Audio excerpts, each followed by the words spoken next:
laut. Yuk tonton. Assalamualaikum warahmatullahi wabarakatuh. Om Swastiastu. Shalom, Namo Buddhaya. Salam kebajikan. salam sejahtera. Rahayu. Di kesempatan kali ini kita akan membahas suatu topik dan berdiskusi mengenai kasus yang lagi tren saat ini, yaitu tentang bullying. Bersama saya Sheila Auliaku Rahman, siswi kelas 9F sebagai pelajar penggerak Merah Putih 2024. Saya Kansawi Ma'akila, siswi dari kelas 9B sebagai pelajar penggerak Merah Putih 2024. Dan saya, Bu Ira Dewi Arini sebagai guru BK UPP SMP Negeri 2 Tuban. Oke, kakak-kakak gimana nih kabarnya hari ini? Sehat? Alhamdulillah sehat. Sehat. Oke. Kalau kita ngobrolin tentang perundungan ini ya, nggak ada habis-habisnya. Nah, menurut kakak berdua nih, dari Kak Sela sama Kak Kansa, perundungan itu apa sih? Perundungan itu kayak suatu individu maupun kelompok yang saling menyakiti, yang melukai, menyakiti hati demi terwujudnya Kesenangan. kesenangan. Senang. Kalau lu Kak Kansa, Mungkin suatu tindakan yang menyakiti individu atau kelompok seperti itu. oke. Jadi kita di sini sepakat ya bahwa perundungan itu adalah suatu tindakan yang menyakiti yang dilakukan oleh individu maupun kelompok yang memiliki power atau sesuatu yang dia merasa lebih sehingga dia merasa untuk berhak menindas atau menyakiti yang lainnya. Ya. Yang perlu kita ketahui bahwa antara perundungan dan kekerasan itu berbeda. Kalau kekerasan itu terjadinya sekali. Kalau sudah berulang-ulang setiap hari, nah itu yang bisa kita kategorikan sebagai perundungan. Oke. Kalau Kak Sela dulu nih. Kak Sela tahu nggak apa macam-macam perundungan yang ada di saat ini? Jadi sebutkan Kak. Lebih banyaknya sih cyberbullying ya yang berlandaskan media sosial. Soalnya kan sekarang juga lagi tenar-tenar tentang teknologi. Cyberbullying ya. Kalau Kak Kansa, Mungkin verbal, fisik kayak gitu. verbal. Oke. Jadi karena Kak Kansa tadi menyebutnya verbal ya. Kalau Kak Sela tadi menyebutnya dari cyber. Sepertinya ada kesan mendalam nih dari beberapa macam perundungan yang disebutkan yang pertama itu. Nah, mungkin bisa diceritakan cyberbullying yang pernah Kak Sela jumpai atau Kak Sela temukan di lingkungan pelajar. Yang sering saya temukan itu di kelas saya, itu kayak ada anak yang tidur terus difoto, dibuat stiker, Oh, terus iya. habis itu dibuat foto profil di grup kelas gitu, yang paling sering saya jumpai. Stiker yang terus kasih tulisan lucu-lucu. Iya. Gitu ya. Lah, yang dibuat stiker itu menurut Kak Sela nih, seneng atau tambah sedih atau kecewa, apa yang Kak Sela lihat?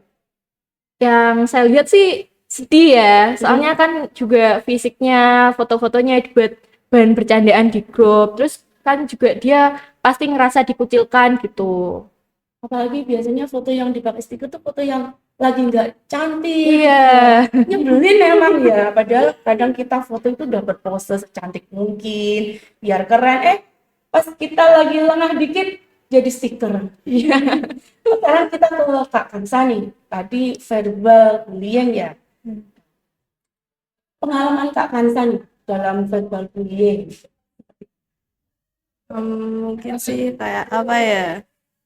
Manggil nama orang tua. Terus habis gitu kayak ngatain fisik gitu.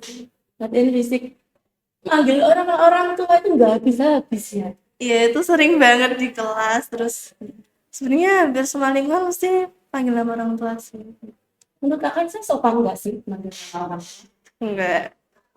Orang tua kita kan nggak tahu apa-apa ya. Iya. Jadi dua dari antara beberapa macam bullying yang disebutkan oleh Kak Kansa dan Kak Sela itu beserta contohnya memang real kita alami. Jadi ada 4 macam perundungan yang tadi sudah dibahas oleh Kak Sela, cyberbullying. Kemudian yang dibahas Kak Kansa itu verbal. Tapi tadi Kak Sela dan Kak Kansa juga menyebutkan sedikit tentang perundungan sosial, di mana ada teman kita yang dikucilkan. Iya. Nah, itu termasuk jenis perundungan sosial. Dan yang satu lagi ada perundungan fisik. Kalau perundungan fisik itu udah jelas banget. Pasti yang diserang fisik dengan kekerasan, dipukul, ditendang, dicubit. Nah, jadi itu macam-macam perundungan yang kerap kali terjadi di lingkungan sekolah. Nah, sekarang kita masuk ke dampak nih. Kalau Kak Sela dan Kak Kansa lihat dampak perundungan untuk pelajar, untuk teman-teman Kak Kansa dan Kak Sela seperti Dampaknya sih lebih ke itunya korbannya sih. Jadi sulit buat percaya diri, terus juga takut bersosialisasi, takut buat sekolah, takut buat beradaptasi ke hal-hal yang baru. Soalnya dia punya rasa percaya dirinya tuh dikit banget kalau udah jadi korban perundungan atau bullying. jadi minder gitu Iya. ya. Iya. Kalau Kak Kansa, Mungkin lebih ke korban juga karena kan mereka mungkin kayak trauma buat bersosialisasi sama individu-individu kelompok kayak gitu. kalau dampaknya untuk pelakunya seperti apa? Kalau pelaku sih mungkin mereka bisa aja mungkin ya kalau pemikiran saya itu kalau yang pelaku ada yang bela si korban nih mungkin pelaku kan juga bisa jadi korban bullying juga selanjutnya seperti itu. Iya, betul. Jadi si pelaku ini bisa saja sebelum dia menjadi pelaku dia kan seorang korban perundungan. Ya, jadi dampak yang kita lihat dari si pelaku ini ketika dia tidak dihentikan, dia akan semakin arogan. Iya. Awalnya dia hanya akan membuli satu orang, ternyata satu orang ini nggak ada yang negur, nggak ada dampak apapun ke dia. Besok akan ada korban-korban yang lainnya. Iya. Seperti itu nggak sih? Iya. Itu yang dilihat. Oke, kita udah bahas dampak. Nah, yang lebih parah itu kemarin ada aku Bu Ira di sesi konseling ada seorang siswi. Dia tuh cantik loh, cantik banget kayak kakak berdua ini, cantik juga. Waktu dia nangis dia bilang, Bu kenapa sih saya kok jelek? Terus saya mikir jelek dari mananya? Oh anaknya ini yang beneran cantik. Lihatin, yang bilang kamu jelek siapa? Ternyata teman-temannya yang sering bilang dia jelek. Itu yang membuat perkataan temannya jadi fakta untuk si anak ini. Akhirnya dia jadi nggak percaya diri, benar seperti yang disampaikan oleh kakak tadi. Dan kasihan loh, sebenarnya dia udah oke, mau tampil, nggak pede. Akhirnya banyak kesempatan yang nggak bisa dia ambil. Eman ya kalau kayak gitu. Iya. Nah, menurut kakak berdua nih, apa sih yang seharusnya kita lakukan kalau kita melihat aksi perundungan di sekitar kita? Kita pasti bisa lapor ke guru kalau di sekolah ya ke guru BK atau guru-guru yang lain. Terus juga kita bisa membela korban. Kalau dari Kak Sa, Kita juga bisa langsung menegur dengan kata-kata yang halus. Soalnya si pelaku kalau ditegur pakai kata-kata yang kasar itu pasti juga bakal lebih itu lagi lebih arogan lagi. berani. iya. Gengsinya terlukai gitu ya. Jadi Iya. mencari tindakan yang lebih arogan lagi. Iya. Ya. Jadi betul teman-teman, kalau memang kita menemukan ada tindakan perundungan, yang pertama tentunya kita harus menegur. Karena kita ada di situ, kita tegur dulu pelakunya, kita selamatkan korbannya.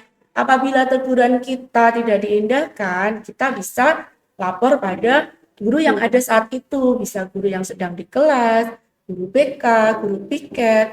Karena disitulah saatnya kita membutuhkan bantuan dari orang dewasa. Nah, pesan-pesan nih, pesan-pesan untuk teman-teman, bagaimana kita menyikapi perundungan seperti apa? Bagaimana kita menyikapi perundungan ya dengan kita tidak melakukan perundungan itu, dimulai dari diri sendiri, terus juga membawa dampak-dampak positif buat teman-teman, buat lingkungan di sekitar, dengan memberikan hal-hal yang memberikan contoh-contoh yang positif. Contohnya kayak nggak ngecek nama orang tua, nggak ngebuat stiker dari muka teman atau muka orang tua gitu. Kansa? Kalau aku mungkin lebih kayak nggak ada ejekan-ejekan yang menurut pelaku itu lucu, tapi buat orang lain tuh sebenarnya nyakitin kayak gitu. Karena itu banyak banget ditemuin. Iya, oke. Iya bener banget. Kalau di zaman Bu Ira sekolah dulu ya, perundungan itu enggak seperti ini perlakuannya dari pemerintah. Karena di zaman dulu mungkin karena perundungan itu masih dianggap bercanda itu nggak ada bedanya. Iya. Iya. Ternyata ngefek juga anak yang dulu dirundung jadi tidak percaya diri, menjadi tidak bisa berprestasi, seperti itu. Jadi itu teman-teman diskusi kita kali ini. Kita sudah memahami bahwa apa itu perundungan, yaitu tindakan menyakiti yang dilakukan secara berulang. Kemudian dampak dari perundungan ini bisa membuat teman kita menurun rasa percaya dirinya dan mengganggu aktivitasnya belajar di sekolah. Dan yang paling penting, kalau kalian melihat perundungan, tegur dan laporkan. Sekian diskusi dari kami bertiga pamit undur diri. Assalamualaikum warahmatullahi wabarakatuh. Podcast di laut, yuk tonton. Sampai jumpa.